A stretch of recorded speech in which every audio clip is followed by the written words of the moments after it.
avoir en tête que les jeunes qui sont placés sous notre protection, qui sont un peu plus de 2000, peuvent être placés soit en famille d'accueil, soit en foyer. Et ce que disent la plupart des professionnels, c'est qu'un jeune s'épanouit davantage en famille d'accueil qu'en foyer.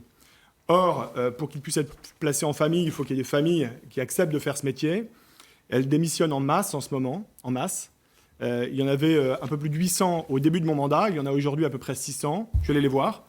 Et elles sont extraordinairement mécontentes de la manière dont elles sont traitées par le département. Ce n'est pas seulement une question d'argent, oui, c'est aussi une question d'argent, mais c'est aussi une question de la manière dont on leur parle, la manière dont on les anime. Et les assistants familiaux, moi, je voudrais simplement leur dire que si demain on prend la présidence du département, non seulement on souscrira à leurs revendications pécuniaires, mais surtout on leur dira merci. On leur dira merci de faire ce beau métier. Marc Labbé, vous ne leur avez pas assez dit merci, la majorité, vous étiez président, la majorité sortante. Voilà, vous êtes vice-président en solidarité, hein, c'est votre secteur. Oui, non, mais je crois que c'est un peu... Enfin, la prise en charge de l'enfance, c'est un sujet qui mérite autre chose que des raccourcis. La question de l'enfance, au niveau du département, c'est un sujet qui s'aborde avant même la naissance, à la naissance, dans les premières années de la vie, donc la mobilisation des services de la PMI.